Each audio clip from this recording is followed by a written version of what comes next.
মারার পর আমার কাকা যখন ধরতে আসছে, কাকা কি করছে, লাথি মারছে। প্রথমে লাথি মারার সাথে সাথে ওনারা আর কি সম্ভবত নেগেটিভ জায়গায় লাথিরা মারছে। উনি পড়ে গেছে যখন ওনারা বাপ ছেলেরা 4 জন, বাবা ছেলেরা মিলা 4 জন একেবারে পাড়াইছে। আর ওই জায়গায় যে পাড়াইছে ওই সময়ই ওই জায়গায় মারা গেছে, ওই জায়গায় মারা গেছে আমার কাকা। হ্যাঁ ওই জায়গায় লাঠি ছিল কিছু, ওইটা যদি বাসা যাওয়া হয় তাইলে দেখা যাবে ওই জায়গায় লাঠি যা ছিল তা দিয়ে, চেয়ারম্যান সবকিছু দিয়ে উল্টায় আমার করে মারছে। আমরা বিচার চাই, এটা সঠিক বিচার চাই আমরা। এটা বিন্দু পরিমাণে ছাড় দিলে হইব না, এটা আমাদের সরকারের কাছে, রাজীব হাসানের কাছে আমাদের দাবি। আমরা সঠিক বিচার চাই। এইটার একটা মানুষ খুন করে ফেলছে ওনারা।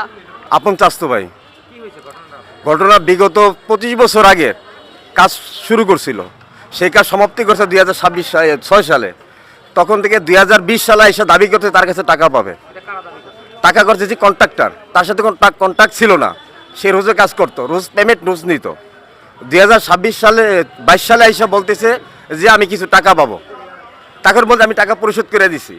এই কথা নিয়ে দ্বন্দ্ব করার এলাকার 2-4 জন নিয়ে তাদের সমাপ্তি হয়েছে, কিছু টাকা সে দিয়ে দেবে এবং কিছু টাকাও সে দিয়ে দিছে। বাকি কিছু টাকা নিয়েছে, টাকা নেবে। আজকে সকালবেলা আইসা বলছে টাকা চাইছে, টাকা চাও বলছে ভাইরা আমি দিতে পারবো না, আমি খুব সমস্যা আছি, আমি তোকে ঈদের 10 দিন পর দেব। একথা বলার পরে সে বলছেন এখন দিতে হবে। তার ছেলেমেলে নিয়ে বাড়িতে টর্চারিং অত্যাচার করছে, করার পরে সে চলে এসেছে। এলাকাবাসী তাকে থামায় দিছে। তারপরে বাজার থেকে পুলিশ নিয়ে মীমাংসা বসার পর সেখানে একটা মীমাংসা হয়েছে। তার ছেলে সেনাবাহিনী বর্তমান চাকরিরত এবং 2 ছেলে বাড়িতে, তাদেরকে নিয়ে মীমাংসা পর্যায়ে হয়ে গেছে।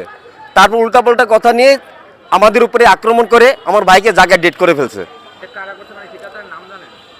নাইম নাইম নাইম জাহাঙ্গীর হালাদার আর ছোট একজনের নাম আমি বলতে পারি না। এখন আমরা এরা সুস্থ সমাধান চাই এবং প্রশাসনের সামনে 2 জন কর্মরত প্রশাসন বর্তমান ছিল, তাদের সামনে আমার ভাইকে কিভাবে মার্ডার করলো আমি এটার বিচার চাই।